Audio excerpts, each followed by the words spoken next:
Então esse material deles vai estar disponível lá no Facebook. Primeiro, quem foi o autor? Lucas. Lucas foi o autor. Lucas escreveu mais o que? Além de Atos dos Apóstolos? Evangelho de Lucas. Então, na verdade, Lucas escreveu não só Atos, mas o Evangelho. Ele começou com o Evangelho, que é chamado também do primeiro livro. E o Atos dos Apóstolos é o segundo livro. Então, na verdade, o Atos dos Apóstolos é uma continuação do Evangelho de Lucas. Então, se Lucas não tivesse escrito Atos dos Apóstolos, olha só que doideira. Escreveram a biografia de Jesus, né? Os 3 evangelhos sinóticos: Mateus, Marcos e Lucas, mais o Evangelho Universal de João. Perfeito. Os 4 escreveram sobre Jesus. Aí depois o que nós encontraríamos? As cartas paulinas, as cartas gerais, né? E aí nós ficaríamos, mas e aí? O que aconteceu nesse meio tempo? Como é que a igreja se formou? Como é que a igreja começou? Então, na verdade, o Ato dos Apóstolos, ele liga os evangelhos às cartas. Sem o livro do Ato dos Apóstolos, nós não entenderíamos como é que se deu essa conexão. Por isso, da importância do livro de Atos dos Apóstolos. Vou passar. Então, como nós falamos, Lucas escreveu o Evangelho de Lucas e também Atos dos Apóstolos. Vocês lembram, Lucas? Ele escreveu para quem? Isso foi no semestre passado, né? Qual foi o povo? Para os gregos. Gregos, tá? Não se esqueça. Nós vamos estar sempre recapitulando. Lucas escreveu para os gregos, tá? Lucas escreveu e descreveu Jesus como um homem perfeito. Não se esqueça. Por quê? Porque na cultura grega, eles tinham na mente um homem perfeito. A Grécia, né, tinha aquela filosofia, né, da mentalidade do homem perfeito, um homem sarado, um homem musculoso, um homem de caráter, um homem de moral, assim como Platão, assim como Sócrates falava. Então, quando Lucas ele quis escrever um evangelho, ele pensou no destinatário, ou seja, eu quero escrever para alcançar o povo grego. Por quê? Porque Lucas ele era grego. Amém? Então Lucas ele era grego, ele tinha a mentalidade grega, ele sabia como os gregos eles viam o mundo. Então antes de Roma, o Império Romano, nós tínhamos o Império Grego. Então mesmo após a Grécia ter caído e Roma ter sido estabelecido, a ideologia, a filosofia se mantinha com a cultura grega. Por isso que Lucas, quando escreveu o Evangelho de Lucas, depois o Atos dos Apóstolos, ele escreveu principalmente para alcançar os gregos. Amém? Pode passar. Nós temos aí 2 principais partes na questão de Atos dos Apóstolos. A primeira é a igreja que começou em Jerusalém e começou as suas primeiras entradas, as primeiras missões próximo a Jerusalém, na Judéia. Então é a primeira parte, que é também chamada de parte petrina. Por que parte petrina? Porque o foco de Atos, nessa primeira parte, é Pedro. O elemento principal da primeira parte de Atos dos Apóstolos é Pedro. Vocês lembram quem escreveu a Marcos, o Evangelho de Marcos? Foi o próprio Marcos. E nós falamos que o Evangelho de Marcos também é chamado de Evangelho Petrino. Por quê? Por causa da influência de Pedro. Porque Marcos, ele andava com Pedro, posterior, nós vamos ver. Um tempo ele andou com Paulo, depois teve uma crise junto com Paulo e Barnabé por causa de João Marcos, e aí eles foram se separar. E posterior, Marcos teve influência e andou com Pedro. Por isso que o Evangelho de Marcos é influência petrina. E o Evangelho de Lucas? Qual a influência? Paulina. Paulina. Porque Lucas andou com Paulo. Nós vamos ver que todos praticamente abandonaram Paulo no final da vida, menos Lucas, médico amado. Ele manteve-se ao lado de Paulo até o fim. Que coisa linda. Então, por isso que o Evangelho de Lucas nós chamamos de Evangelho Paulino, porque a influência é firme e forte de Paulo. Amém? Pode retornar um pouquinho isso agora. Então, a segunda parte é de Antioquia, que é a igreja onde Paulo estava, né? E de lá ele foi comissionado, separado pelo Espírito Santo para começar suas viagens missionárias. Até onde? Até Roma. Então a segunda parte é parte paulina, porque o elemento central lá é Paulo, não é mais Pedro. Nem se fala mais em Pedro. Agora só se fala em Paulo. Vamos passar agora. Então aqui nós temos as duas linhas divisórias, né, em relação à questão dos capítulos. Até o capítulo 15, versículo 35, nós podemos dizer que é de Jerusalém até os gentios. E depois de 15, 36 até os 28, 31, expansão até Roma. Então nós temos a separação também em capítulos. Pode passar? Deu. Então aqui nós temos 5 sessões, agora na questão geográfica. Tá? Primeiro, Jerusalém, Atos 1,15 a 8,3, ou seja, o centro aqui desse capítulo é Jerusalém. Passando 8,13, agora 8,4 até 11,18, o centro é onde? Samaria e regiões costeiras. Do 11,19 ao 15,35, o centro é o que? Antioquia e na missão próxima. Do 15,36 a 19,20, terras vizinhas ao mar Egeu. Do 19,21 ao 28,31, de Jerusalém a Roma, ou seja, há uma expansão do Evangelho. Lembram de Atos 1,8? Atos 1,8 é o elemento central, é o versículo central basilar de Atos dos Apóstolos. Esse versículo nós temos que decorar, queridos. Atos 1,8. Mas recebereis poder ao descer sobre vós o Espírito Santo, e sereis minhas testemunhas. A palavra testemunha no grego significa mártir. Mártir é aquele que vive e aquele que morre por Cristo. Sereis minhas testemunhas desde Jerusalém, Samaria, Jerusalém, Judéia, Samaria e até os confins da terra. Não foi o que aconteceu? Começou em Jerusalém, se expandiu para a Judéia, se expandiu para Samaria e foi até os confins da terra e nos alcançou até hoje. Amém? Coisa linda. Ou seja, na verdade, o livro de Atos dos Apóstolos é um livro que fala sobre o crescimento da igreja, fala sobre a expansão do reino de Deus. O livro do Atos dos Apóstolos, ele não terminou. Ai, pastor, mas eu sei que acabou. Está lá, ó, Atos 28, 31. Só que ele não acabou com um livro comum, natural, uma carta. Sempre tem uma saudação final, né? Tchau, até breve, não sei o quê. Mas não tem nada. Você vê, parece que assim, deram um corte e acabou. Mas não acabou, ele continuou. A ideia do autor de Lucas, na verdade, é assim: Atos dos Apóstolos, ou ato do Espírito Santo, ou ato de Jesus, significa que Ele, Deus, está ainda agindo. Aonde? Em nós. Significa que lá nos céus está sendo escrito ainda a história da igreja, a história da expansão do reino de Deus. É essa ideia que Lucas quis dar. Ele não acabou o livro, porque a ideia dele é que há uma continuidade de Atos. Amém?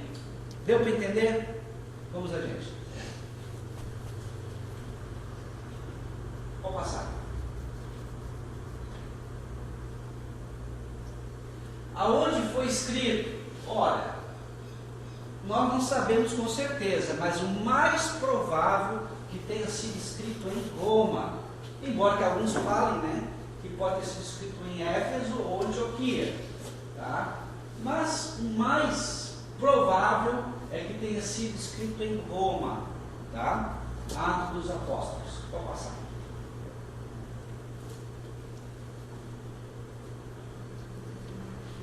Pode passar.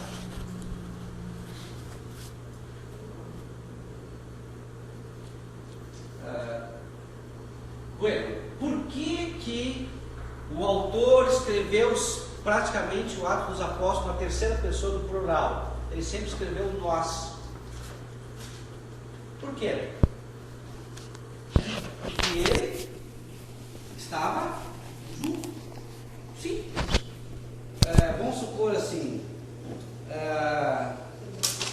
Karina agora pega e escreve uma carta e fala assim, porque nós fomos no shopping, porque nós depois saímos e fomos num restaurante.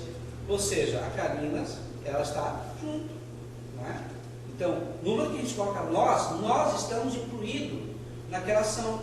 Por isso que Lucas escreve nós, porque ele se incluiu junto. Pode passar.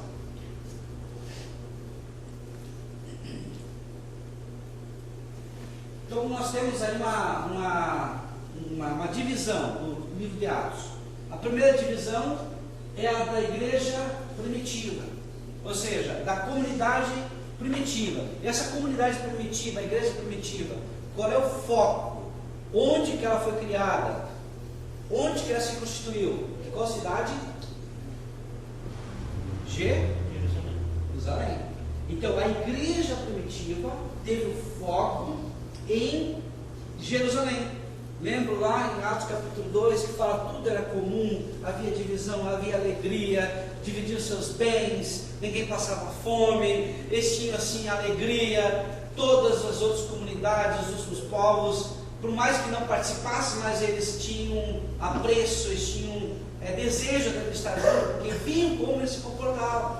Então, essa igreja primitiva foi o início da igreja. Mas depois a igreja cresceu e o foco não é mais Jerusalém, o foco agora parte para Antioquia. Então começam as missões paulinas, ou seja, Deus trabalhando para que possa alcançar o mundo. Queridos, qual é o foco nosso hoje também? Perguntando, é a igreja local? A igreja local é importante? Claro que a igreja local é importante, a nossa igreja é importante. Mas Deus disse que nós tínhamos que alcançar o mundo. Lembra de Mateus capítulo 28, 18, 19? Ide por todo mundo e pregar o Evangelho. Fazei discípulos de todas as nações, batizando. Então assim, hoje nós temos ainda um mandato, temos uma ordem de Deus, um mandamento. Esse mandamento continua. Pastor, mas não temos como mandar um missionário. Mas nós podemos ajudar esse missionário através da oração, nós podemos ajudar esse missionário através de apoio financeiro, e até mesmo, de repente, dentro daqui, alguém ir para outro país. Pastor, mas é missionário só aquele que vai para outro país? Não. Você pode fazer missões também dentro da nossa terra, dentro da nossa cidade. São missões urbanas. Você pode fazer missões onde você estiver, ou seja, onde você estiver, com caráter, com desejo de falar e pregar o Evangelho, você está fazendo missões. Pastor, então missões também é evangelismo? Também é evangelismo. Quando nós ganhamos alma, nós estamos fazendo missões. Amém? Pode passar. Então agora nós saímos da igreja primitiva, que o foco, qual é o foco da igreja primitiva? Qual é o local? Jerusalém. Então saímos da igreja primitiva, que o foco é Jerusalém, e partimos agora para as missões. E qual é o foco das missões? o mundo. Amém? Tiramos o foco de Jerusalém e passamos o foco para o mundo. Passamos o foco para o mandamento, para o ide de Jesus.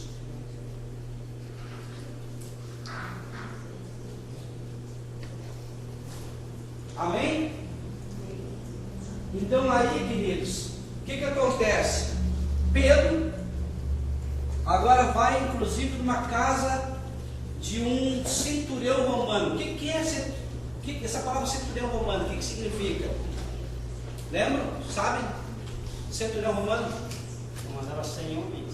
Comandava 100 homens, 100 soldados. A palavra centurião vem de 100. Um homem que é um oficial do exército romano, chefe de 100 homens. Um oficial. Um homem que era bondoso, chamado Cornélio. Um homem justo, um homem piedoso, um homem que era convertido ao Deus de Israel. Ou seja, ele era um prosélito. Lembra que essa palavra prosélito? Prosélito é aquele que é convertido. Tá? Convertido, no caso dele, convertido a quê? Ao judaísmo. Ele era um prosélito. Ele era um romano convertido ao judaísmo. Então, nesse caso, o que acontece? Deus fala com ele através de sonhos, um anjo fala com ele e manda chamar Pedro. Aí Pedro vai na casa dele. Queridos, a lei, a Torá, proibia terminantemente que um judeu pisasse na casa de um gentil. A Torá proibia terminantemente que um judeu comesse com um gentil. O que acontece? Deus dá para ele uma visão de animais que a princípio eram impuros, mata e come. E o que acontece? Eu nunca comi coisa que fosse impuro, meu Deus. Como é que eu vou comer uma coisa dessa agora? E aí Deus fala para ele: não diga que é impuro, que Deus santificou. Aí Deus está ensinando uma lição. Deus não faz acepção de pessoas.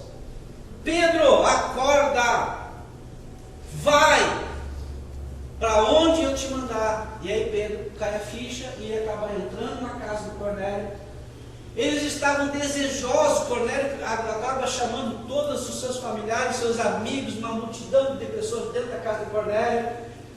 Cornélio se ajoelha para adorar Pedro. Pedro diz: não faça tal coisa, sou um homem que nem você. E Pedro começa a discursar, e Deus começa a falar através da vida de Pedro. E aí o que acontece? Cai o Espírito Santo. O Espírito Santo é derramado sobre os gentios. E o que acontece? Ele diz: meu Deus do céu, eles foram cheios do Espírito Santo, assim como nós também. Então, a partir desse momento, começa a expansão do Evangelho para o mundo. De Jerusalém, Judéia, Samaria, até os confins da terra. Amém? Coisa linda. Pode passar. É o meu, eu não sei tirar esse som. Se alguém souber, por favor, tire, porque eu não posso fazer. É só tirar a bateria do fone. Não, a bateria eu sei. A bateria eu sei. A bateria não sai desse livro. Eu sei ligar, desligar e botar um alarme. Mais do que isso já complicou, né? Vamos lá. Eu perdi agora.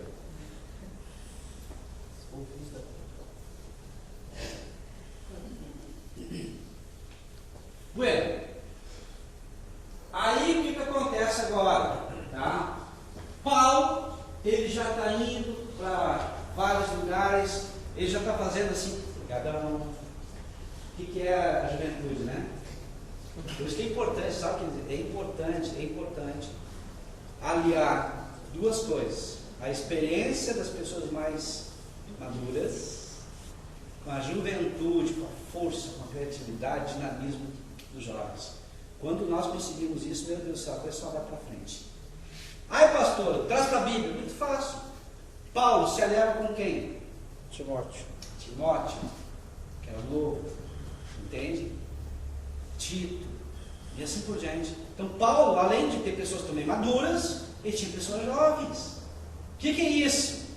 Discipulado. Está ensinando na prática. Né? Está vivendo, está convivendo, está andando com as pessoas e a pessoa está aprendendo. Não precisa estar fazendo isso aqui que você está fazendo aqui agora. Ele está aprendendo na vida. É a vida na vida. Aprendendo dia após dia. É se acordando, é se alimentando, é passando por várias situações. Que coisa linda. Então, isso é uma coisa também importante. Bueno, então voltamos para cá. A partir então lá de Antioquia, Paulo já começa agora, junto com Barnabé, começa as viagens, missões, e começa conflitos. E agora? O povo agora gentil, eles têm que cumprir a lei, porque muitos falavam, não, tem que se circuncidar, tem que guardar o sábado, tem que, e um monte tem que ir. Aí chegaram, peraí, vamos ver o que essas coisas todas, se vale ou não vale para os gentios.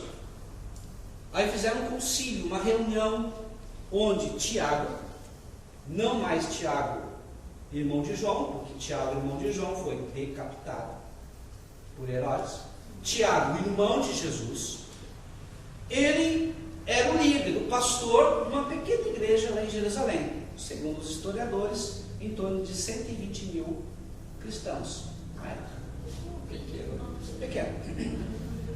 Tiago reúne então todos os anciãos, os líderes, os apóstolos, junto com Paulo, Barnabé, que estavam lá, e faz uma reunião, e há uma discussão. E agora? Tem que cumprir isso, tem que cumprir aquilo. Tiago, irmão de Jesus, muita sabedoria, graça, unção do Espírito Santo, ele diz uma coisa interessante. Não, a única coisa que os gentios precisam cumprir é aquilo que Deus já tinha mandado cumprir na época de Noé. Ou seja, anterior à lei, que eles não tenham, que eles se abstenham da imoralidade sexual, que eles não comam carne sufocada com sangue. Então, são poucas coisas que Deus orientou. Isso está lá em Atos 13, depois Atos 15, depois repete novamente Atos 20, alguma coisa. Então, poucas coisas eles orientaram para os gentios. Eles deram mais liberdade para os gentios, porque entenderam que não era correto deixar eles também dentro da mesma lei, que nem eles mesmos podiam cumprir. Então, a partir daí já vai começar como eu falei no semestre passado, uma revelação progressiva. Lembra da revelação progressiva? O que é a revelação progressiva? Desde Gênesis até Apocalipse, Deus está se manifestando e se revelando dia após dia. Ele está mostrando com mais clareza o que Ele quer do seu povo. Amém? Vou passar. Agora então, quem é o destino? Quem é o destinatário do livro de Atos? Já não é tanto agora Jerusalém. Agora é mais o povo pagão, o povo gentil, o mundo inteiro. Ou seja, é a fé sendo proclamada e levada para todo mundo. Pode passar. Qual é o período, mais ou menos, que acontece isso aí? Mais ou menos 30 anos, tá? De 30 a 60. Pastor, por que de 30 e 60 depois de Cristo? Muito simples. Depois de 60, o que acontece com Paulo? Ele é preso. Preso aonde? Em Jerusalém. E depois ele levado para onde? Para Roma. Então, o período de Atos, que significa desde que começou o enchimento do Espírito Santo até Paulo ser preso em Roma, tá? O que acontece? Esse período entre 30 e 60 depois de Cristo. Então nós temos um período de 30 anos que é feita uma grande revolução no mundo todo. Olha só a situação. Chegam a falar lá em Éfeso, uma grande cidade, uma das maiores cidades do Império Romano, que aqui chegou Paulo, perturbador das nações, que tem levado tudo, tem levado e tem proclamado o evangelho para todo mundo. Ou seja, uma pessoa cheia do Espírito Santo, movido pelo Espírito Santo, consegue levar o evangelho para muitos lugares. E naquele tempo não havia metrô, não havia ônibus, não havia avião, era tudo a pezito, né? Passando frio, passando situações, perigos, assaltos, naufrágio, muitas vezes no navio e assim por diante. Então olha que Deus manifestou através de um homem. Pode passar. Pastor, Sim. eu já ouvi falar que Atos era tipo, também poderia ser uma carta de defesa de Paulo, tinha sido escrito. Nós vamos chegar aqui agora. Tá? Porque Atos foi escrito por quem? Lucas. Lucas era amigo de quem? Lucas era amigo e companheiro de quem? De Paulo. Então, na verdade, não vou dizer na verdade, mas uma das teses, né, que seria que Lucas queria dizer que Paulo era tanto apóstolo quanto Pedro. Mas nós vamos ver agora, está na linha aqui. Então, primeiro, nós temos a missão da igreja de Jerusalém. Quem pode dizer para nós? Articulação da missão cristã. Missão e igreja de Jerusalém. Ambientes. Judeu conservador. Protagonistas Pedro e João, os apóstolos. Progresso histórico. Fundação da primeira comunidade. Modelo ideal da igreja. Conflitos com judaísmo. Então nós estamos no primeiro momento da igreja, né? Primeiro estágio da igreja. Foi em Jerusalém. Qual é o ambiente? Judeu conservador, né? Quem são os protagonistas? Pedro e João. Principalmente Pedro. Tá? E aí começa o quê? A fundação da comunidade da igreja, modelo ideal, mas conflito com o judaísmo. Esse é o primeiro momento. O segundo momento agora.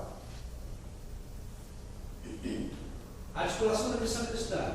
Missão e igreja fora de Jerusalém. Samaria e Judéia. Opa, já mudou o foco agora. Saiu de Jerusalém, né? Foi para Samaria e Judéia. Pega samaritanos, judeus helenistas, pagãos, simpatizantes. Agora o foco já muda para Estevão. Quem é Estevão? Foi o primeiro mártir da igreja. Foi um dos diáconos. Tá? Porque o que aconteceu?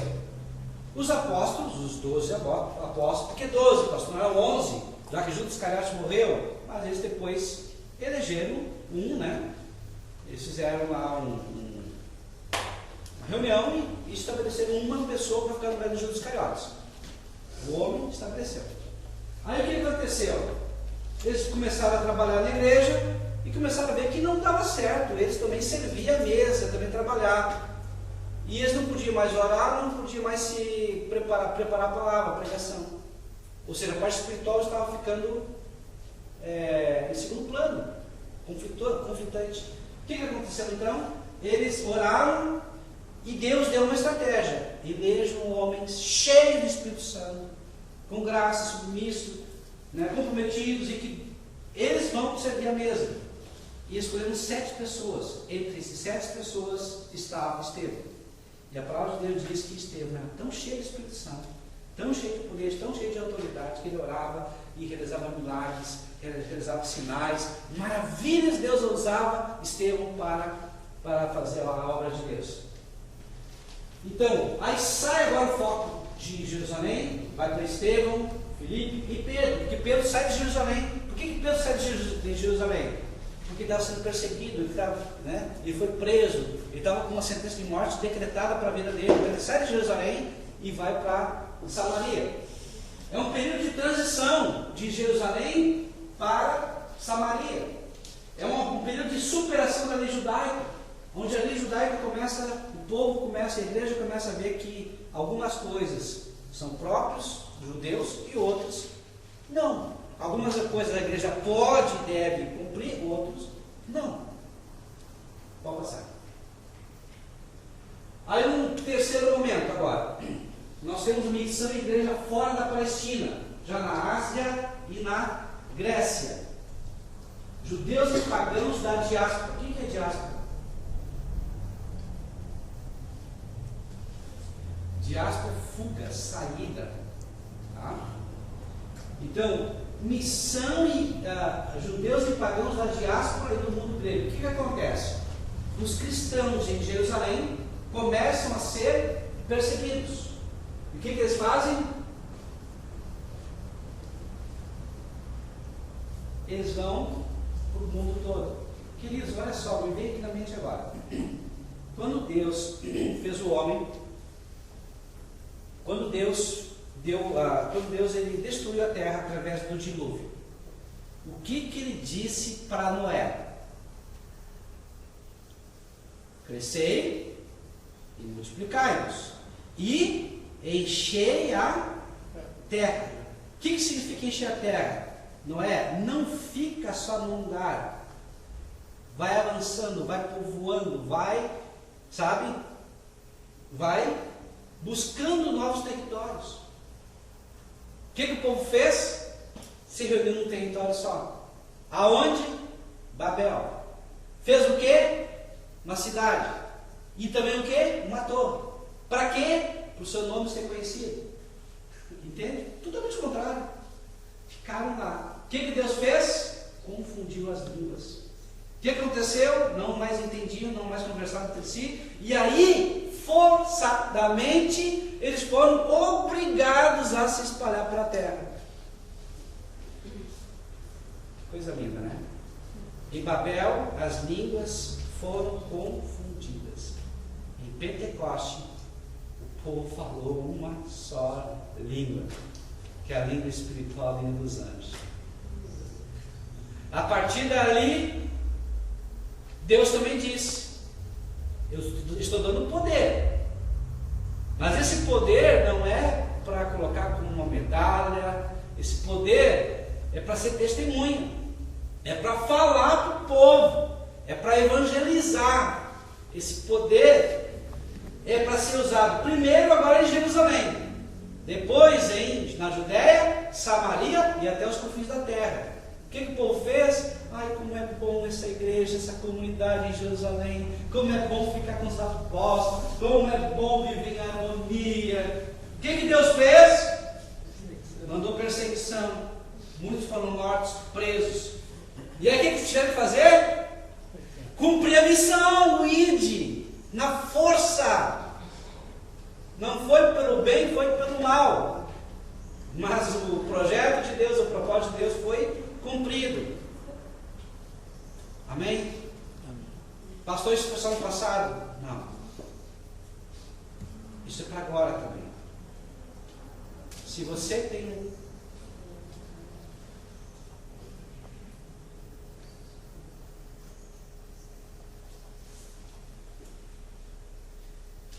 um chamado, cumpra o chamado, porque você vai ter que cumprir de qualquer forma, ou pelo bem ou pelo mal. Você vai cumprir. Então cumpra pelo bem. Obedeça à voz do Senhor. Deixe ele trabalhar. Deixe o Espírito Santo ele ter enviado. Pastor, eu tenho que ser missionário, então eu tenho que sair daqui de Santa Maria? Não sei. Cada um, Deus tem um chamado especial para cada um. Talvez o chamado seja para aqui agora mesmo. Talvez não. O importante é a gente estar atento à voz de Deus e obedecer. Simplesmente obedecer. O resto Deus faz. O que as personagens agora desse... Vamos voltar para mim. Quem é os personagens agora? Paulo, Barnabé, mais alguns colaboradores como Tito, Silas e assim vai. E aonde que estão incluídos? O mundo cultural grego. Não necessariamente na Grécia, mas a cultura era grega, a filosofia era grega, a ideologia era grega. Então agora eles estão em outra cultura, um outro mundo, só que eles estão influenciando o mundo. Agora eu pergunto: nós como igreja Estamos sendo influenciados pelo mundo ou estamos influenciando o mundo? Estamos falando da mesma forma como o mundo fala e não fazendo diferença, ou fazendo diferença onde nós estamos? Nós não precisamos ser chatos, queridos, no nosso trabalho. Nós não precisamos ser chatos, nem arrogantes, prepotentes, orgulhosos, pensando que somos alguma coisa aí fora. Mas aonde nós estivermos, as pessoas têm que ver em nós diferença. As pessoas têm que ver em nós alguém com brilho no olhar. As pessoas têm que encontrar em nós um porto seguro. As pessoas têm que ver em nós alguém que é um homem ou uma mulher de Deus. Pode não gostar, pode haver um conflito espiritual, porque muitas vezes estão no reino das trevas e nós estamos no reino da luz. Eles estão sendo oprimidos e usados por Satanás, mas lá no fundo, eles sabem que nós somos diferentes. Lá no fundo, eles querem vir para nós. Só que eles não sabem disso. E nós temos que buscar essa força, esse poder do Espírito Santo, para poder convencer, tirá-los do pé das trevas e conduzi-los para o reino do Filho do seu amor. Por isso que estão aqui, para ter ferramentas, para entender como isso acontece, e para ter coragem, ousadia e determinação, para fazer, cumprir o objetivo que Deus tem para dentro de vocês. Vou passar.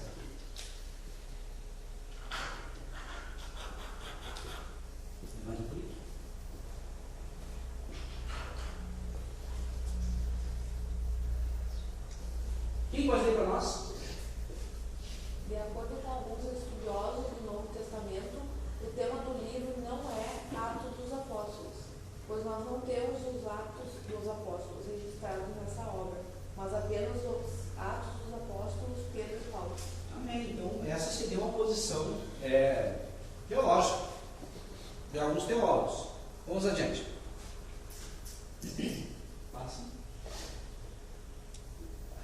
Dá mais um. Aí. Então, o que poderia ser então? Atos dos Apóstolos Pedro e Paulo, Atos do Espírito Santo, Atos de Jesus, tá? Poderia até ser mudado.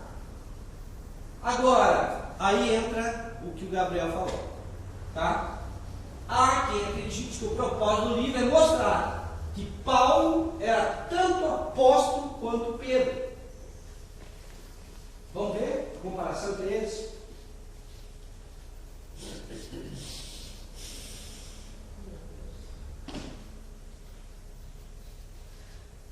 Vou passar mais. Aí. Primeiro, Pedro tem um sermão, capítulo 2. Paulo tem um sermão, capítulo 13. Pedro realiza uma cura, capítulo 3. Paulo realiza uma cura, capítulo 14. Pedro ressuscita Dorcas, né? Paulo ressuscita Eutico, um jovem. Pedro é liberto da prisão, Paulo é liberto da prisão. Pedro recebe o dom de línguas, Paulo recebe o dom de línguas. Pedro, as suas roupas são milagrosas, sua sombra cura. Paulo, o seu lenço suado, ele não pode ir para um certo lugar, manda o seu lenço suado e o lenço cura. Estão entendendo? Como é interessante a gente ver, parece que fica meio despercebido essas coisas, mas agora nós estamos comparando, isso aqui é fato, está comprovado aqui. Tá? Esse material vai estar à disposição de vocês pelo Face, é só olhar e observar. Então, qual é então, de repente, a intenção do autor? Será que não seria dizer que Paulo realmente ele é apóstolo? Tanto apóstolo quanto Pedro? Uma boa pergunta, né? Uma boa indagação.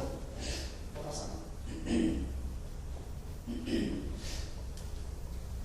Então aqui nós temos o que? A arte do Espírito Santo e a obra do Espírito Santo.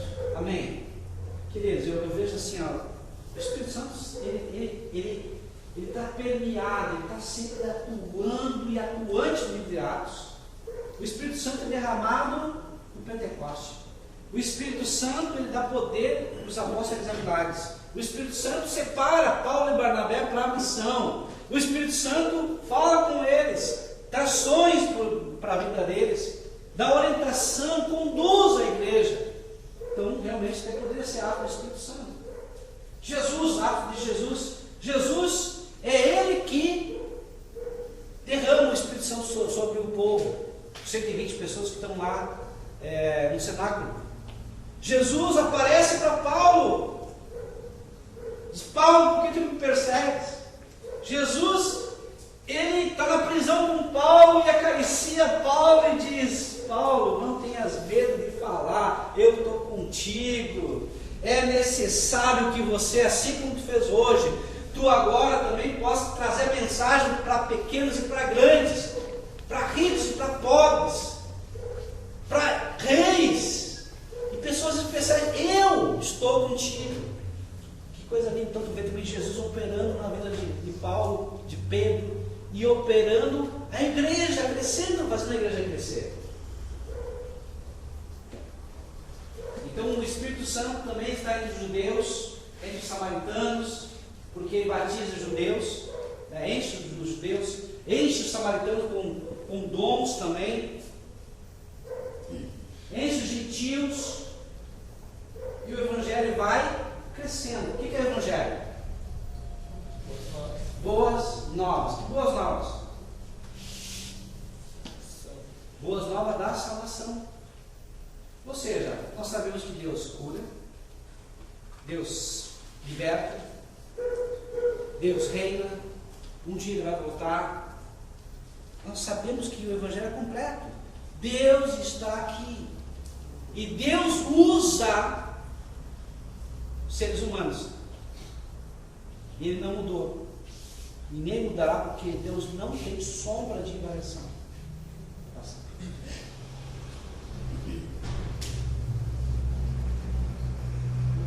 Pode passar. Quem pode ler para nós aqui?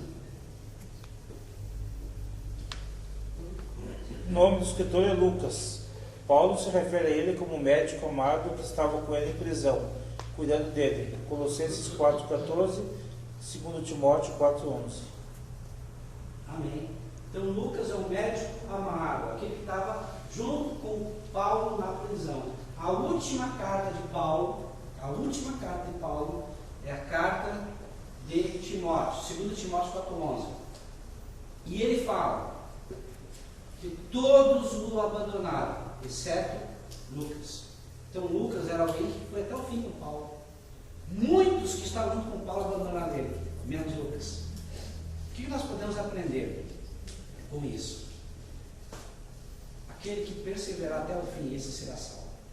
Aquele que manter-se firme e fiel a Deus, esse será salvo.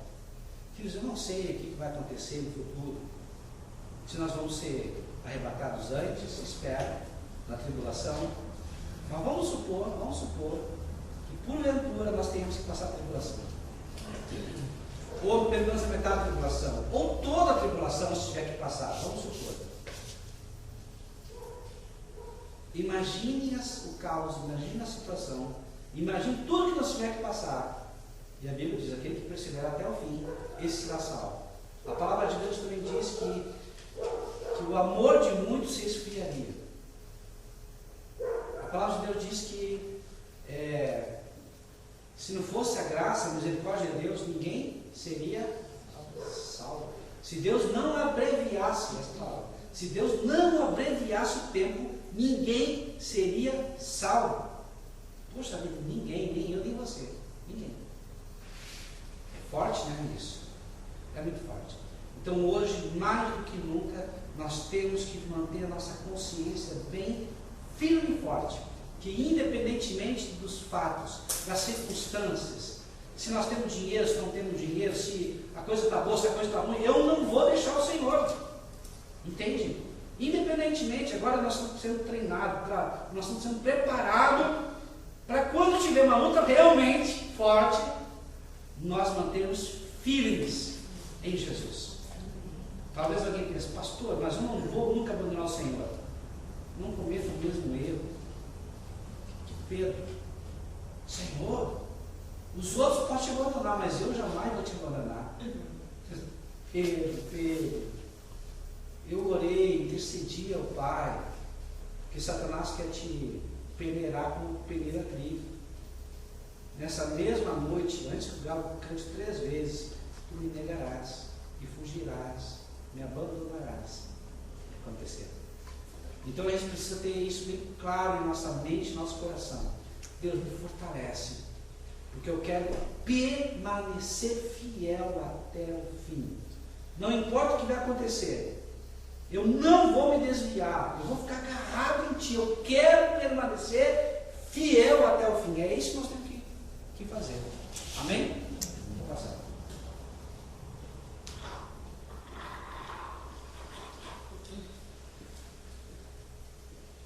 Então aqui nós vemos que Lucas, ele era o autor e era companheiro de Paulo e testemunha ao outro lado, ou seja, ele estava junto, ele narrou fatos que ele próprio acompanhou, que ele fazia parte desses fatos. Uma coisa é tu somente ser contado, por mais que tu pegue pessoas confiáveis, tu escrever. Outra coisa, quando esses fatos tu viveu.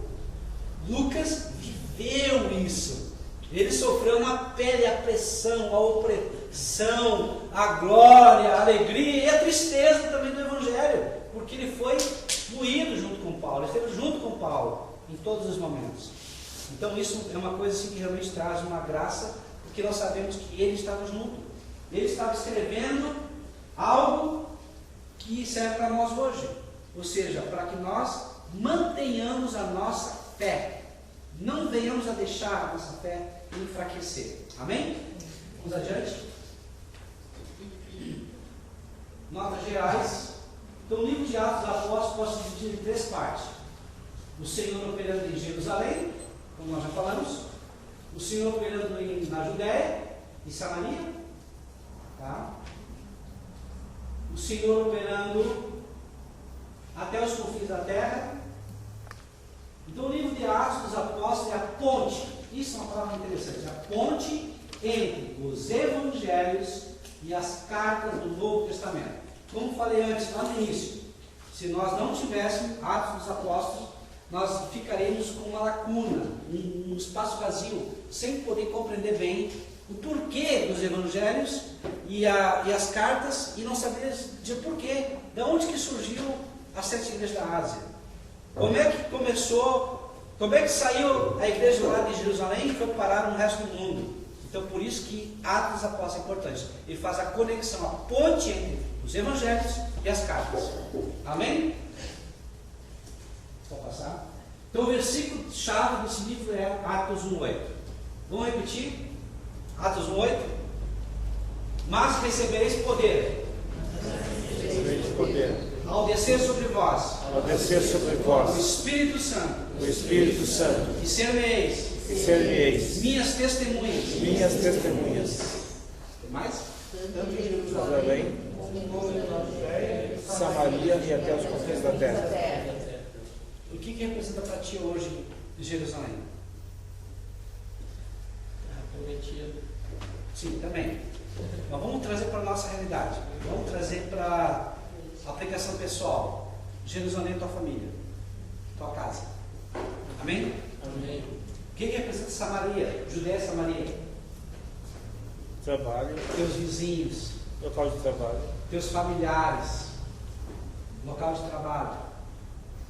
O que representa os confins da terra? Aí é para onde Deus te mandar. Amém? Então nós temos que contextualizar.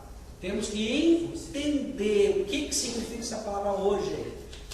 Ou seja, qual é a tua prioridade hoje? Número 1, ganhar a tua família. Amém?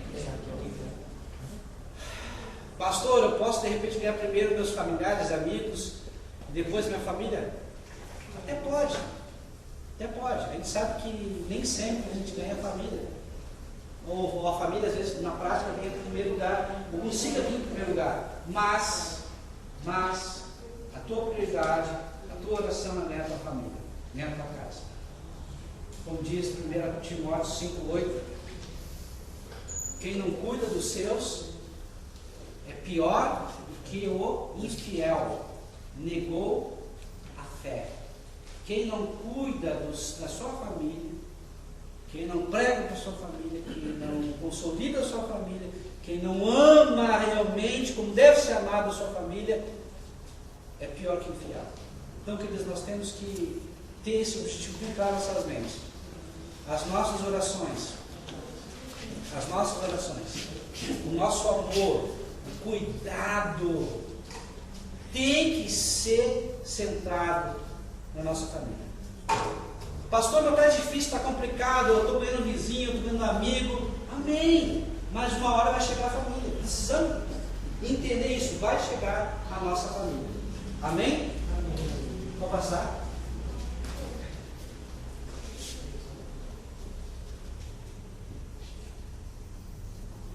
Quem pode ler para nós? Daqui uns minutinhos nós vamos fazer intervalo, tá, queridos?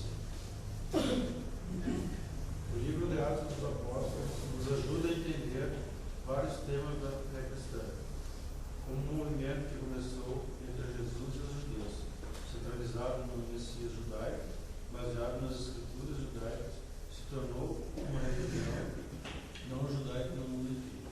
Então, uma coisa interessante.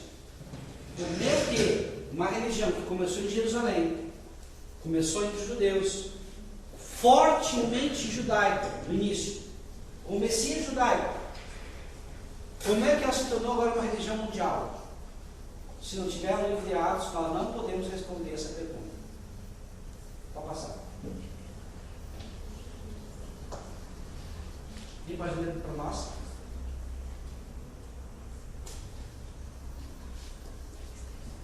Como os seguidores de Jesus, que eram simples, rudes e os rudes homens da Galiléia e da Judéia, se tornaram líderes mundiais? Como os seguidores tímidos e iletrados de Jesus se tornaram usados, destemidos, apologistas de uma nova fé? Olha só, queridos. Pega Pedro, Pedrão, rude, pescador, analfabeto praticamente. Imagina só a situação. Agora ele, cheio do Espírito Santo, junto com o Sinédrio, 35 fariseus, 36 saduceus, ou melhor, 35 fariseus, 35 saduceus, e mais os sumos sacerdotes que eram saduceus. O Sinédrio, os mestres da lei, os doutores da lei, aqueles que tinham conhecimento da lei, aqueles que eram juízes em Israel, que toda a interpretação bíblica era deles. Eles sentavam na cadeira de Moisés para dar a interpretação bíblica, para corrigir, para orientar o povo. Eles agora, junto desses homens, lhe falam: não há nenhum nome nos céus ou debaixo da terra que importe ser salvo se não for Jesus Cristo. Eles falam: é melhor, olha só, avaliem se nós temos que obedecer a homens ou a Deus. Antes importa obedecer a Deus do que aos homens, cheios de poder, cheios de ousadia, com intrepidez. O que eles falam? Esses homens andavam com Jesus. Esses homens foram discípulos de Jesus. Esses homens foram influenciados por Jesus. E os sinais e as maravilhas que eles fizeram eram prova inequívoca que Jesus era o mestre e era o Messias dele. Estão entendendo? Então, é isso também que o povo, as pessoas têm que ver em nós. As pessoas têm que ver em nós uma diferença. Na hora que nós falamos, na hora que nós agimos, na hora que nós calamos e na hora que nós reagimos. Agir, eu sempre falo, agir não é tão difícil, porque agir pressupõe inteligência, racionalidade, tempo para pensar e para ver o que nós vamos fazer. Reagir, aí que está o problema. Reagir significa, você vai pegar aquilo que está no teu HD, computado no teu HD, na gaveta do teu HD, e pá! você vai botar para fora. O grande problema é o que está arquivado no nosso HD. Ira, gritaria, discórdia, contenda, divisão, obra da carne ou fruto do Espírito. Estão entendendo? O grande problema é nós conseguirmos matar as obras da carne e substituir pelo fruto do Espírito. A obra da carne nos leva ao pecado, nos leva para a condenação eterna. O fruto do Espírito é um antídoto para matar e para destruir o veneno das obras da carne. O fruto do Espírito, ele constrói o nosso caráter. As obras, o fruto do Espírito constrói. As obras da carne destroem o nosso caráter. Então nós temos que pensar assim, Senhor, muda toda a minha estrutura, muda a minha forma de pensar, muda a minha forma de ver, muda a minha forma de ouvir, muda a minha forma de sentir, muda a minha forma de se manifestar, de compartilhar, de me relacionar. Eu quero ter uma mudança completa e real, que dia após dia eu possa me vencer, que dia após dia eu possa ser uma pessoa melhor. Não tem outra forma, queridos, não tem outra forma. Deus vai trabalhar, precisa trabalhar, precisa urgentemente. Por quê? Nós temos uma missão de continuar o livro de Atos dos Apóstolos. Atos dos Apóstolos continua. Nós estamos vivendo a continuidade da igreja, a continuidade da obra do Espírito Santo. Nós estamos vivendo a continuidade do propósito eterno de Deus, que é o reino de Deus nessa terra. E Deus conta conosco. Amém? Pode passar.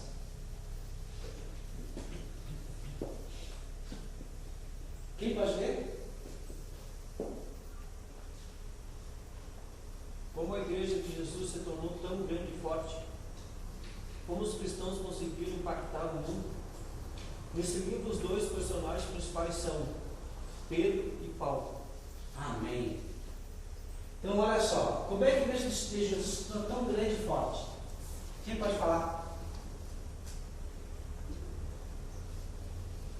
Quem é que deixou e deixa a igreja forte? Espírito Santo. O Senhor Jesus, né? Mandando o Espírito Santo. A força da igreja está e reside no poder do Espírito Santo e no poder da palavra de Deus. Mateus capítulo 22, versículo 29. Não esqueça a palavra, eu sempre repito essa palavra. Mateus 22, 29.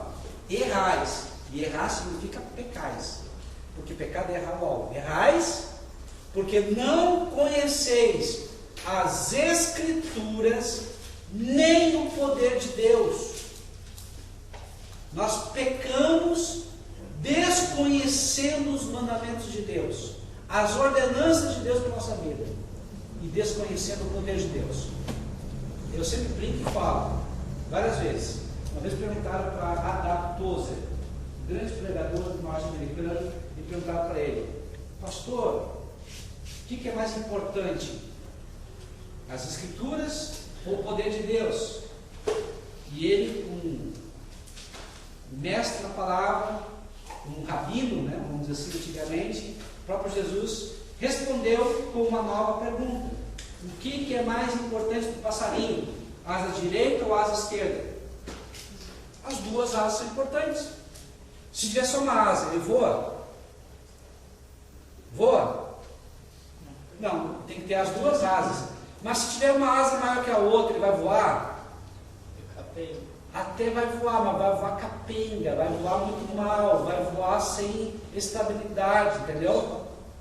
E vai voar praticamente fazendo volta, né? Mas vai voar. Mas vai fazer volta sem entorpecer.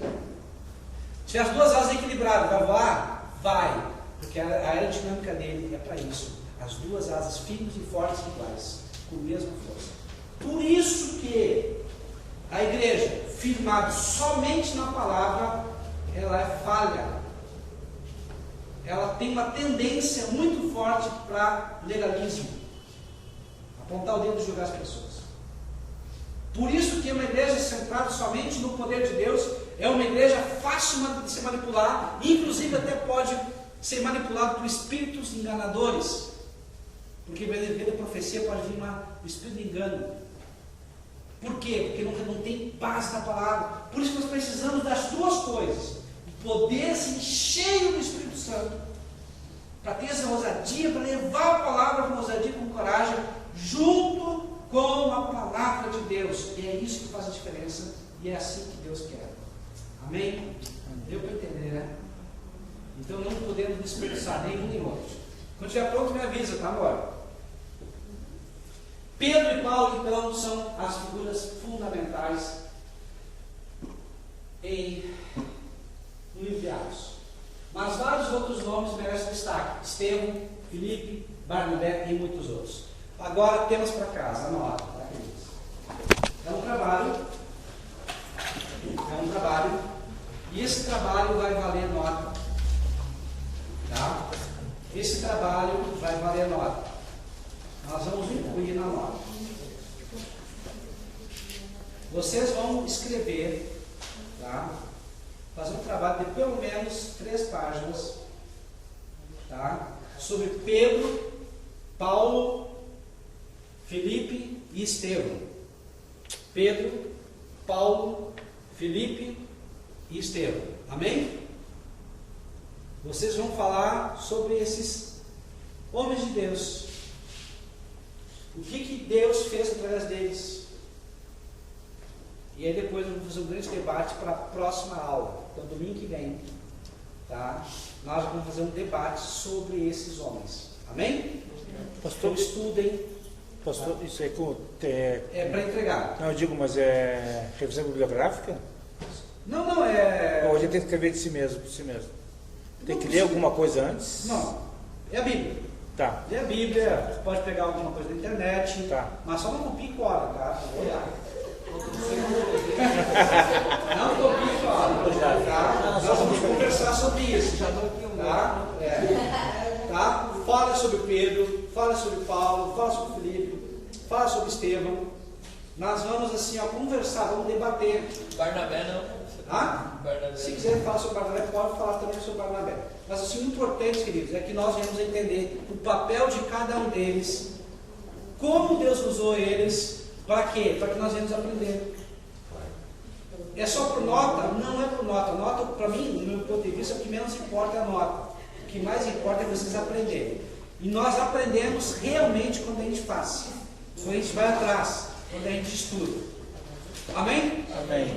Nós vamos agora então para o intervalo, para o coffee break. Amém? Vamos dar um intervalinho. Creio, exato.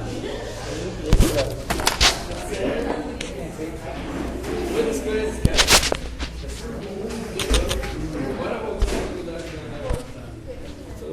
Uma coisa, queridos, que nós aprendemos ao longo da história da igreja, que a igreja ela cresce mais quando há perseguição. Quando não há perseguição, o que acontece? A igreja se acomoda. Quando há perseguição, sabe o que acontece? Deus purifica a igreja. Deus peneira a igreja.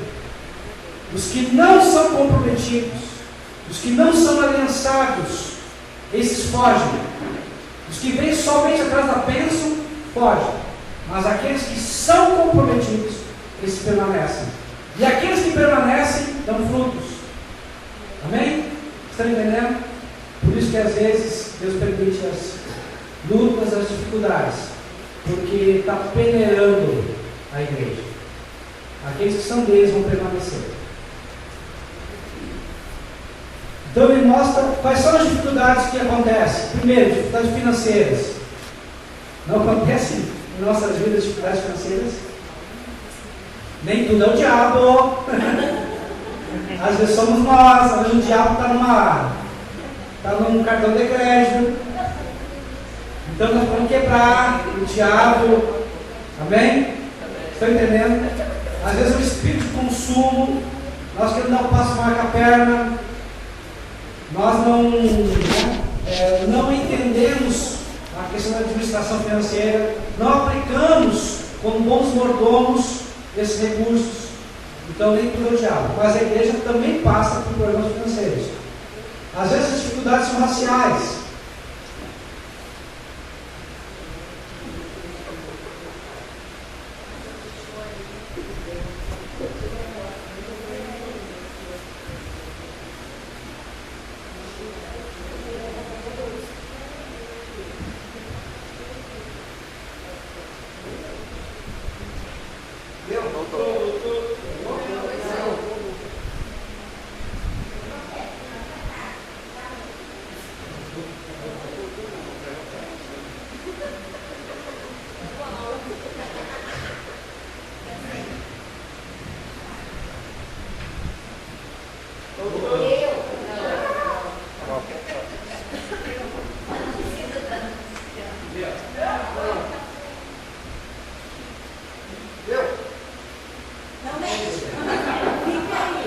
Fica segurando aí. Amém, aleluia. Tá voltando. Vamos ter que ficar aqui, tá, queridos? Perseguição, quais são as dificuldades? Perseguições políticas e religiosas. Tem alguém aqui convertido há mais de 30 anos? Não? Então eu sou o robô da turma. Tenho 32 anos. Uma coisa eu posso falar para vocês. Quem foi convertido, no meu caso, há mais de 30 anos, sabe das perseguições, chacotas que nós sofríamos. E quem permaneceu porque realmente é convertido. Existem dois tipos de pessoas na igreja: convertido e convencido. Convencido, ele vem na igreja porque é bom, porque ele é abençoado, como se fosse um clube. Ele gosta de estar no meio do povo, mas é daqueles que, quando vem a luta, quando vem a dificuldade, é aquela semente que foi, que cresceu entre espinhos, acaba morrendo, e vaza, vai embora. Agora, o convertido realmente, ele tem luta sim, tem dificuldades sim, tem momentos que pensa em fugir sim, tem momentos difíceis sim, mas dentro do coração ele tem está impregnado a vida dele. Eu não vou desistir, eu não vou parar, eu vou prosseguir até o fim. Isso está muito forte dentro dele. Como ser humano, todos nós temos momentos que a gente tem vontade de pular fora, tem vontade de fugir. Pensamentos vêm. A grande questão é: você não pode dar vazão para esses pensamentos, você não pode deixar que esses pensamentos, esses sentimentos te controlem. Deixar de pensar, você não pode deixar de pensar, eles vêm em pensamento. É mais ou menos como eu sempre falo, que é como aquele homem que vê passarinhos voando por cima da sua cabeça. Ele não pode impedir que os passarinhos voem por cima da cabeça dele, mas ele pode proibir, impedir que o passarinho aterrize, faça ninho na cabeça dele. Amém? Vou contar uma pequena história que vocês entenderem. Há dois monges tibetanos, um de mais idade, do Senhor, já de bem idade, e outro bem novo, discípulo dele. E apareceu uma jovem muito bonita, uma donzela formosa, e queria atravessar o rio. E pediu para o mais novo, e o mais novo disse: não, nem chegue perto de mim. Aí pediu para o mais velho se a batina dele, as mangas, colocou ela nas suas costas e atravessou o rio, tinha uma correnteza do outro lado, e levou aquela moça. Voltou. Quando voltou, um monge mais novo disse para o mais velho: mestre, o senhor não sabe que nós, monges tibetanos, não podemos chegar próximo, nem tocar, quanto mais carregar como o senhor carregou nas suas costas essa jovem bonita. O velho monge disse: eu levei essa moça jovem bonita, mas deixei do outro lado, você ainda continua carregando a sua mente. Você está entendendo? Então, queridos, às vezes a gente se aplica a tantas coisas exteriores, não toque, não faz, não sei o quê, e aqui dentro nós continuamos cativos, aprisionados. São prisões tão quantas as exteriores, as interiores nos prendem. Então nós temos que pedir para Deus: Deus, tire as prisões exteriores, mas também tire as prisões interiores. Nós temos que ser livres. Perseguições, dificuldades também geográficas.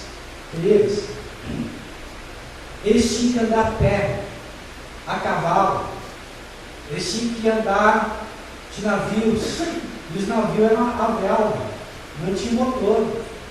Levava muitos dias, meses, dependendo de onde e para onde eles iam. Mesmo assim, isso não era motivo de impedir que eles fossem atrás das almas, atrás dos perdidos. A mesma coisa nós hoje, né? Quantas desculpas nós damos, né? Para ir um parente, um amigo, em alguém que às vezes não está dizendo vai, e a gente começa a dar desculpa. Quantas perseguições nós já passamos ou vamos passar por amor a Cristo? Mas vale a pena. Vale a pena passar por perseguições, passar por lutas. Ficar calado, ficar quieto e entregar para o Senhor. Porque Deus é a nossa aliança, Ele é o nosso vingador, Ele é a nossa justiça. É Ele o nosso advogado, Ele que nos protege, Ele que nos defende. Amém? A grande vantagem de Jesus é que Ele é o nosso advogado e também é o juiz. Amém? Se nós estivermos dentro da sua lei, a vitória é certa. A vitória é garantida, não tem erro. Nós temos também lutas intelectuais, ou seja, de filosofia, de pensamentos. Quantas vezes nós somos perseguidos por causa disso? Eu chamo de idiota, bobo, e tantas outras coisas, né? Ah, tu vai na igreja, dá o dinheiro para o teu pastor, vai enriquecer teu pastor. Queridos, quantas bobagens o pessoal fala lá aí fora. Estão entendendo? E aí o que cabe a vocês? Você tem que ter a consciência de quem vocês estão servindo. Você tem que ter consciência e saber qual é a lei que vocês estão operando e vocês estão trabalhando. O resto é o resto, deixa que fala. O importante é que vocês tenham a consciência de estar com Deus ao teu lado, de estar cumprindo com a missão que Deus deu para cada um de vocês. Então preste atenção no crescimento da igreja. Atos 2, 47, 5, 4, 8. Então o crescimento da igreja é um dos destaques. Destaque do enviado dos apóstolos. Imagina só, Pedro, lá em Atos capítulo 2, falando para uma multidão de pessoas. Quantas almas ele ganhou naquela pregação? Lembram? Em torno de 3.000 pessoas. Já pensou por isso? Deus usa vocês para ganhar multidões. Deus escolheu vocês para ser pai e mãe de multidões. Pessoas que vão influenciar o mundo. Pessoas que vão abrir a boca cheia de poder do Espírito Santo. E milhares de pessoas vão estar atentas à vida de vocês. Ai, pastor, eu não penso em ser pastor, pregador. Mas estou falando na vida de vocês. Eu já falei isso aqui uma vez para vocês, não pode de novo.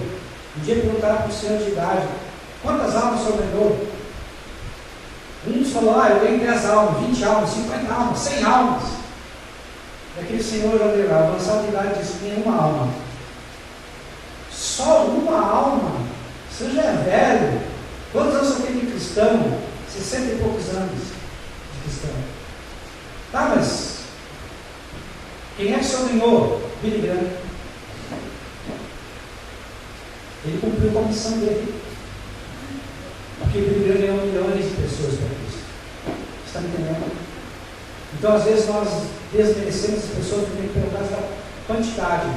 Mas a questão é cumprirmos com o propósito para o qual Deus nos fez. Se há alguma coisa nessa terra que nós precisamos compreender com exatidão é qual é a minha missão nessa terra. Qual é o propósito para o qual Deus me criou? Se eu entender isso, o resto é resto. Porque tudo que eu vou fazer está ligado, interligado ao meu propósito. Mas se eu não cumprir o meu propósito, a minha vida não tem sentido. Eu sempre tenho que estar triste. Eu sempre tenho um vazio no meu coração. Eu posso estar na igreja, mas sempre está faltando alguma coisa. Por quê? Porque eu estou fora do meu lugar. Eu não estou cumprindo com a missão para a qual Deus me deu. Então eu preciso preciso estar no centro da vontade de Deus. E o centro da vontade de Deus é entender e compreender qual é a minha missão e cumprir a minha missão. E Deus vai dar ferramentas, Deus vai dar situações para que eu possa cumprir a missão. Pastor, então tem que ser pastor, obreiro dentro da igreja? Não necessariamente. De repente Deus te chamou lá fora mesmo, mas lá fora tu vai ser luz, lá fora tu vai ser sal, lá fora tu vai ser útil, e tu vai sentir no teu coração que você está cumprindo a tua missão. Pastor, eu não me sinto assim. Então olha para Deus, peça para Deus, tem que colocar onde Ele quer que você esteja. Mas quando Deus te mandar, obedece. Se tiver que abandonar teus pais, abandone. Assim como Abraão deixou tudo, mas ele foi atrás do chamado dele. Vou passar. Versículo chave então. Mas recebereis virtude ou poder do Espírito Santo, que há de vir sobre vós, e ser-me-eis testemunhas, tanto em Jerusalém como em toda a Judéia e Samaria e até aos confins da terra. Não se esqueçam, a palavra testemunha significa no grego mártir. Mártir é aquele que vive ou morre, vive e morre para o Senhor. Ele vive por Cristo, vive para Cristo e está disposto a morrer, se for necessário, também por Cristo. Amém? Vai passar. Então aqui nós temos um mapa. Tá? Depois eu trouxe o mapa para aqui. Se vocês querem olhar o mapa, tem os mapas das viagens de Paulo aqui na frente também. Pode passar. Aqui nós temos então um mapa sobre a viagem de Paulo. O mapa que eu trouxe aqui fala sobre a primeira viagem missionária, a segunda viagem missionária, depois a terceira viagem missionária. Olha para por onde Paulo andou. Já é chão, é muito chão. É muita terra. É muito tempo para passar por todos esses locais. Para passar. Então o escritor Lucas, o médico amado, ele era um gentio de fala grega, sírio de Antioquia, escreveu o Evangelho de Lucas, é amigo do apóstolo Paulo. Como está lá, 2 Timóteo capítulo 4, versículo 11, e Filemão 1, 24. Como título do livro, né? Quem é que deu esse título? Porque originalmente não tinha título, né? Então, Irineu, no fim do século II, entendeu, né, que o título deveria ser melhor se fosse os Atos do Espírito Santo, os Atos de Jesus, né? Então, Lucas e Atos são a história das origens cristãs. Por volta de 150 d.C., Lucas foi separado de Atos. Os dois livros eram colocados juntos. Né? E escritores do século II e III sugeriram os títulos. Tertuliano, cânon Duratoniano. No final do século II, recebe o título atual, Atos dos Apóstolos. Então, na verdade, o título também foi instrumento de discurso, de discussão, até que chegasse esse título atual. Para passar. Divisão do livro, né? Prólogo, do capítulo 1 ao 14, depois da primeira parte, Pedro, a igreja de Jerusalém, do 1:15 ao 12:24. Segunda parte, Paulo, a expansão da igreja de Antioquia, 12:25 a 28:31. Nós já falamos. Vou passar. Destaques do livro: há uma continuação da vida de Cristo, mostra a expansão do cristianismo, iniciando em Jerusalém até a Itália, execução da grande comissão, inicia em Jerusalém com Pedro e destaca o primeiro mártir, Estevão, e a dispersão pela perseguição. Queridos, esse primeiro mártir, Estevão, capítulo 7 de Atos, é algo fabuloso. Vocês já leram? É lindo, porque Estevão, cheio do Espírito Santo, ele faz um resumo de toda a história, a história do povo de Deus.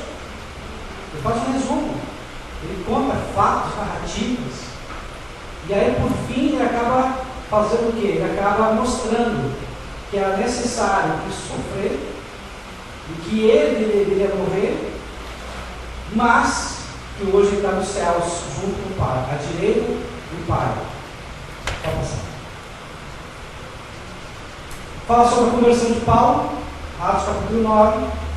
Fala sobre a expansão do Evangelho dos gentios, Atos 13, 28. E o livro termina sem um fim formal. Amém? Ou seja, o Atos dos Apóstolos continua até hoje. Pode passar. Quem é Jesus em Atos dos Apóstolos? É uma figura histórica, é comprovado. Ele foi crucificado por injustos, foi crucificado pelo desejo de Deus, ou seja, Deus já tinha uma eternidade já colocada nessa situação que iria acontecer. Jesus é aquele que é ressurreto, ou seja, ressurgiu, voltou dos mortos, é o primeiro da ressurreição. Ele é exaltado sobre tudo, sobre todos. Ou seja, Deus colocou em Jesus um nome além dos outros nomes. Um nome glorioso. Está sobre todos os outros nomes. Jesus é o doador do Espírito Santo. Ou seja, quem é que batiza o Espírito Santo? Quem é que nos enche do Espírito Santo? Jesus. O Espírito Santo vem sobre a igreja porque Jesus manda. Então, queridos, se você não é cheio do Espírito Santo, se você não tem ainda o enchimento do Espírito Santo, você precisa pedir para Jesus. Pastor, eu tenho o Espírito Santo. Se você crê em Jesus, confessou Jesus como Senhor, Salvador, Ele já vai dentro de você. Você já tem o Espírito Santo. Mas se você ainda não tem os dons do Espírito Santo, a capacitação para fazer algo que Deus quer que você faça, poder para testemunhar com mais ousadia, você precisa do enchimento do Espírito Santo. E o enchimento do Espírito Santo é uma vez só? Não, ele é contínuo. Vai ter um momento que você sabe, porque sabe que foi cheio do Espírito Santo, mas continuamente você vai sendo enchido, cheio, até que você consiga derramar. Quando você derrama, quem está perto de você vai sentir, vai ser influenciado, vai ser tocado. E aí vai acontecer como aconteceu com os apóstolos. Eles eram tão cheios, estão cheios do Espírito Santo. Eles impunham as mãos e transbordavam o Espírito Santo entre eles. E as pessoas eram tocadas e eram cheias do Espírito Santo. Então o Espírito Santo é fundamental para a igreja hoje. Sem o Espírito Santo não há igreja. Sem o Espírito Santo não há como desenvolver o projeto de Deus. Sem o Espírito Santo não vai haver as curas, os sinais, as maravilhas.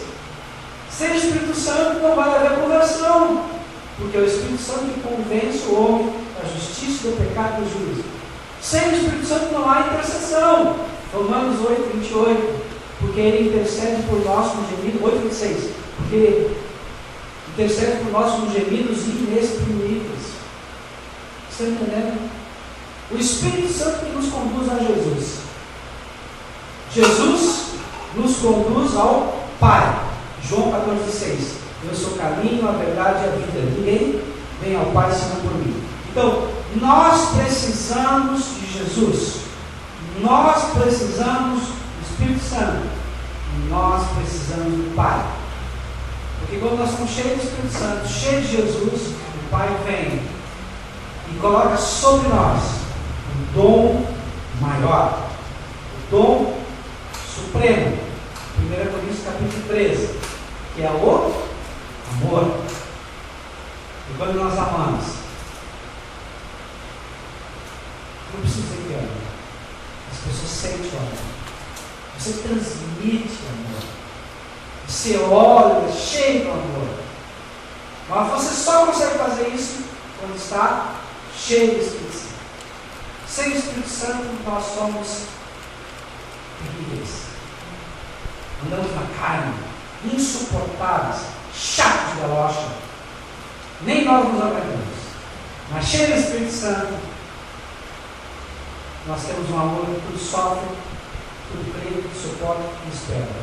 1 Coríntios 13:6. Tudo vai passar. 1 Coríntios 13:13. Menos a fé, a esperança e o amor. Então o amor é maior de todos os dons. Em Atos, Jesus ele é juiz de vivos e mortos. Um dia ele vai retornar triunfante. A grande questão é que muitos, em algumas igrejas, veem Jesus pendurado no madeiro. O nosso Jesus não está mais na cruz. O nosso Jesus já é aquele que fala lá em Atos, em Apocalipse capítulo 1, versículo 9 a 11. Os seus cabelos são brancos como a neve. Sobre a sua cabeça vários diademas. Os seus olhos têm fogo. Da sua boca sai uma espada afiada. Os seus pés são como latão reluzentes. As suas vestes brancas e alvas, respingadas de vermelho de sangue. Na sua coxa, na sua direita, está escrito Rei dos Reis, Senhor dos Senhores. É o Jesus glorificado, Deus eterno, todo-poderoso, e está ao nosso lado. Porque a Bíblia diz: os dois ou mais reunidos em nome de Jesus, ali está Deus. Aonde nós estivermos, Ele vai estar conosco, porque Ele diz: nunca te deixarei, jamais te abandonarei. Ele é o Deus Emanuel, é o Deus presente, é o Deus que diz: estarei com vocês todos os dias, até a consumação do céu. Então não importa a circunstância que estamos vivendo, Deus, Jesus, está conosco. Jesus é aquele que perdoa aquele que se arrependeu. Arrependimento no grego é metanoia, mudança de pensamento, ou seja, aquele que não faz mais aquilo que fazia, aquele que tem um choro, uma mágoa, uma raiva do pecado, aquele que chora pelo pecado, aquele que, se pudesse voltar ao passado e consertar tudo diferente. Então, se nós nos arrependemos, Jesus realmente Ele nos absolve, nos perdoa. Jesus é que concede o dom do Espírito Santo. E é Ele que vai condenar também todos os descrentes. Hoje Ele é advogado. Mas no dia do juízo final Ele vai ser o juiz. Que bom que Jesus seja hoje nosso advogado. Porque quando Ele for juiz, nós vamos ser absolvidos. Então, três personagens importantes aqui em Atos dos Apóstolos: Pedro, Estevão e Paulo. São os principais. Vou passar. Pedro. Olha só, Pedro, Pedrão, pescador, rude, quase analfabeto. Ele explica o fenômeno do enchimento do Espírito Santo. Ele proclama o Evangelho e traz uma aplicação da mensagem, uma aplicação pessoal. Ele diz: olha, isso aqui é o que está se cumprindo, aquela profecia de Joel, que nos últimos dias Deus derramaria do seu Espírito sobre toda a carne. Eles não estão embriagados, eles estão sendo cheios do Espírito Santo.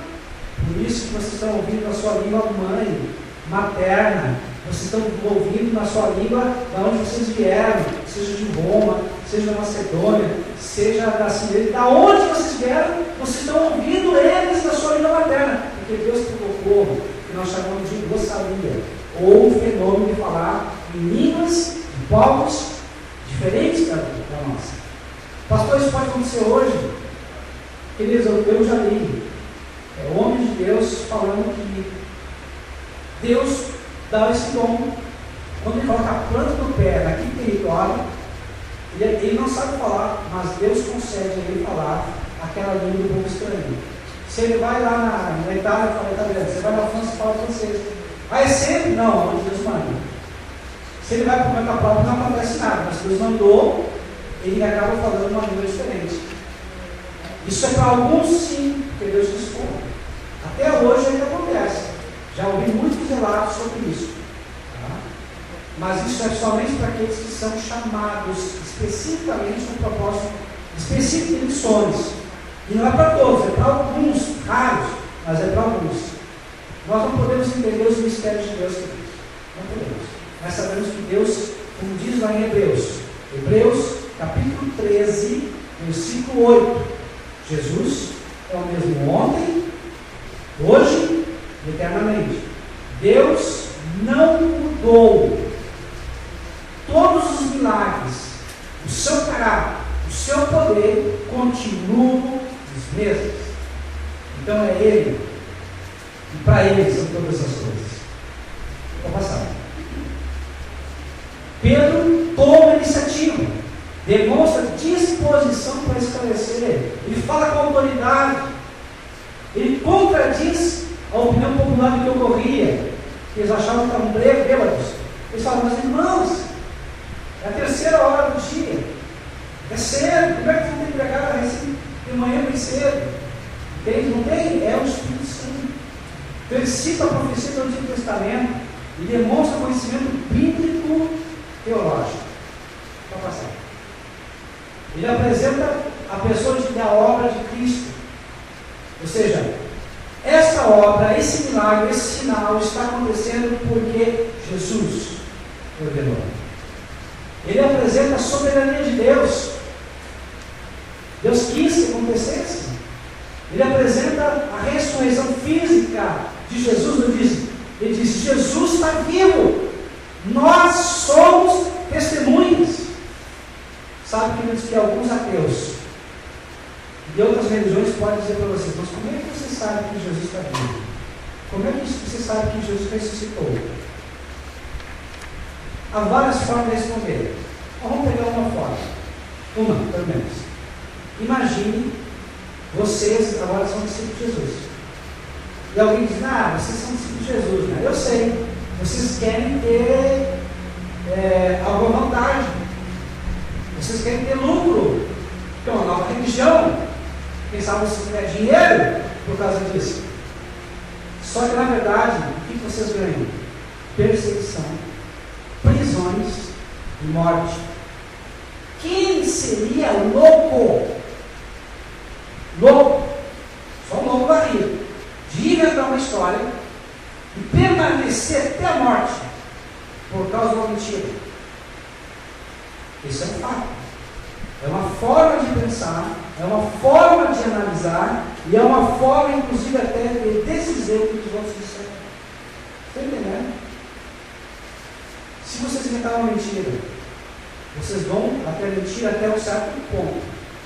Passou daquele ponto, aonde a mentira possa influenciar a integridade física de vocês, vão parar. Então não era mentira, era a realidade. Jesus, o fato, ele ressuscitou. Por isso que os discípulos pregaram, por isso que eles foram perseguidos, foram presos até mortos, torturados e mortos, e não negaram a fé. Amém? Deu para entender? Eu poderia dizer outras coisas, vamos ficar por aqui. Pedro interpretou a profecia do Velho Testamento, e além disso ele apresentou um argumento lógico, um argumento racional. Ele apresentou o cumprimento da profecia de Joel. E ele trouxe uma contextualização, uma aplicação da mensagem para os dias de hoje.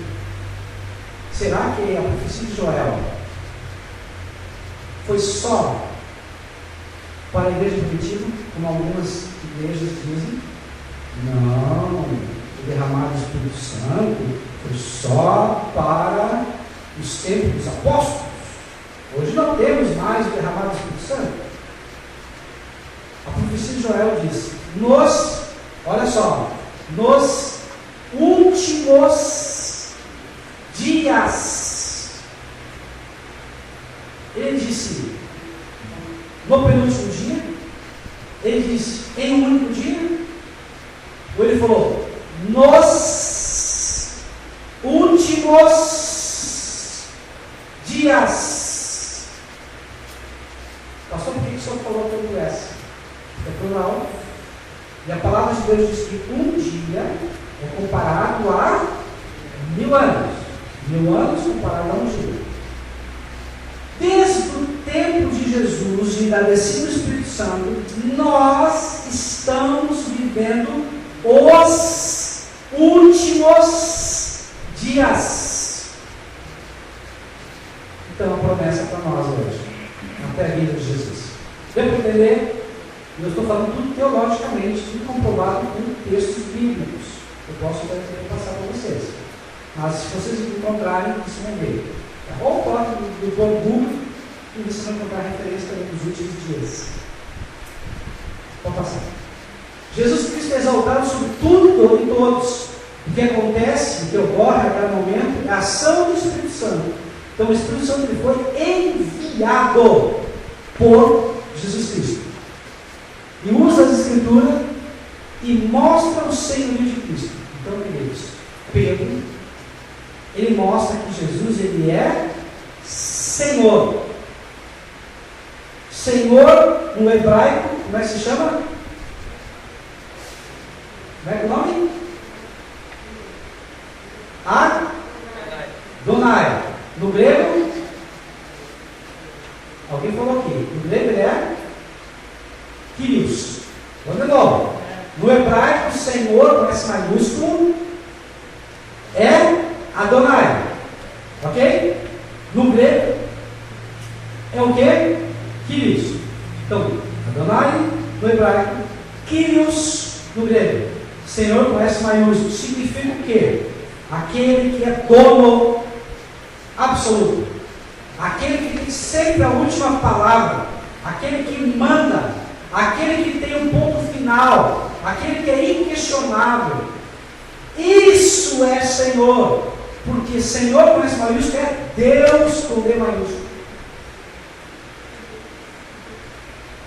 Agora, em latim, como é que se escreve Senhor?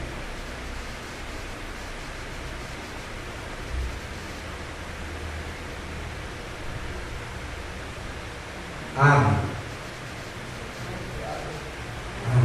Eu já falei isso, não. Ave. Ave César, César Senhor. César é Deus. Aí toda vez que alguém chegava para alguém que era romano ou do Império Romano, dizia Ave César. E esse era cristão. Ave Jesus. O Kyrios Jesus. O Adonai Jesus. Tinha conflito. Tinha problemas.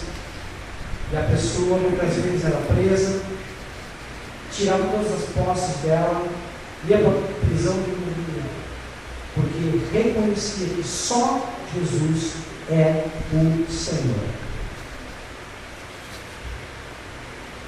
Ave Maria.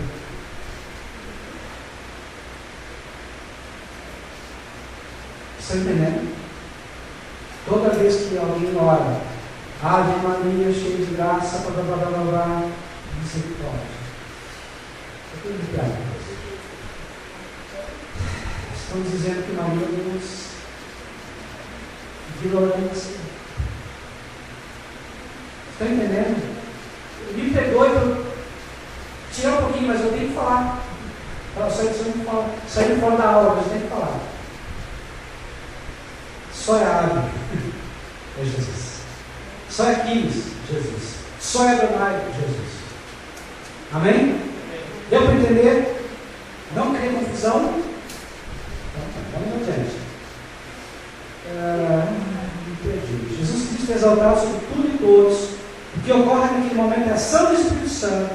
E o Espírito Santo foi enviado por Jesus Cristo. No versículo 34, usa a Escritura e mostra o senhorio de Cristo. E Pedro, né? Cheio do Espírito Santo, tudo que ele fez. E ele diz que todas as coisas estão sujeitas a Cristo. Se é todas as coisas, é tudo. Qual é a única coisa que não está sujeita a Cristo? Qual é a única coisa que não está sujeita a Jesus? Cristo? Pai. Tirando o Pai, todas as coisas estão sujeitas a Cristo. Coisa linda, essa palavra de Deus, então é uma palavra. No versículo 36 ele diz que é realizada a consciência da crucificação, é realizada a consciência do Senhor de Cristo, ou seja, tenham consciência que só Jesus é Senhor. Qual é o resultado dessa pregação de Pedro? As pessoas se sentem compungidas, sabe?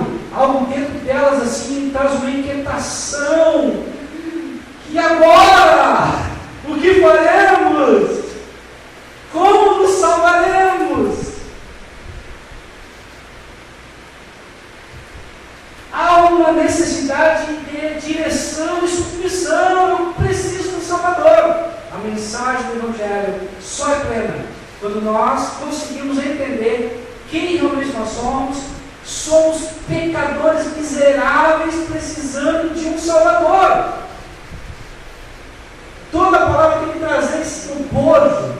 Precisando de um Salvador, precisando de um Salvador, precisando de um Salvador. Nós somos coisas ruins. Precisamos de um Salvador.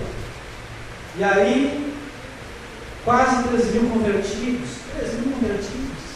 Que pregação, que poder, que mudança acontece aí que nasce a igreja. Lições bíblicas. Pedro demonstra conhecimento bíblico. Volta. Pedro demonstra conhecimento histórico. Pedro demonstra conhecimento teológico. Pedro demonstra conhecimento hermenêutico. O que é hermenêutica? É a ciência da interpretação.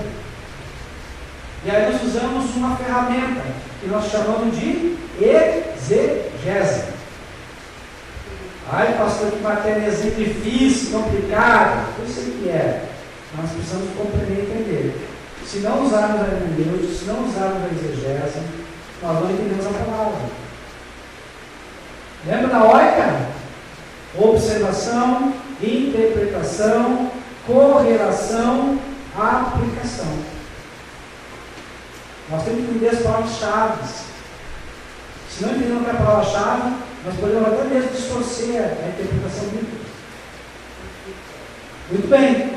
Pedro demonstra dependência do Espírito Santo, ou seja, é o Espírito Santo que me guia, é ele que me direciona, é ele que me vocaciona, é ele que fala. Eu sou apenas um instrumento dele. Hoje não é a mesma coisa? O que o Espírito Santo ele vai usar? Vai usar tudo que você viu, tudo que você ouviu, todas as experiências com Deus que você já tem. Isso está armazenado no teu HD, na tua mente. E quando você precisar falar, você vai lembrar de todas as palavras que o Senhor já falou, de todas as pregações, de todos os cultos, das experiências práticas que tu tem com Deus. Por isso a importância do seminário, por isso a importância do curso teológico, por isso a importância de você estar aqui. Você vai lembrar dessas palavras, você vai meditar nessas palavras, você vai inculcar na tua mente essas palavras, para quando você precisar, você tem ferramentas, tem armas para poder usar e utilizar com precisão, o poder dessas palavras. Tudo isso foi utilizado para conduzir pessoas a Cristo. Todo o conhecimento convergiu então para Cristo. Amém? Assim tem que ser a nossa vida. Tudo que nós temos, tudo que nós somos, tudo que nós fazemos, tem que ser para a glória de Deus. 1 Coríntios capítulo 10, versículo 31. 1 Coríntios capítulo 10, versículo 31. Quer comais, quer bebais, quer façais quaisquer coisas, qualquer coisa, tudo deve ser para a glória de Deus. Tudo tem que ser para a glória de Deus. Tudo tem que ser para a glória de Deus. Eu vivo para a glória de Deus. Eu falo para a glória de Deus. Eu ouço para a glória de Deus. Eu penso para a glória de Deus. Eu caminho para a glória de Deus. Tudo que eu faço é para a glória de Deus? Se eu estou trabalhando é para a glória de Deus? Se eu estou junto com uma pessoa para a glória de Deus? Os meus pensamentos para a glória de Deus? Amém? Glória a Deus. Vamos orar por isso.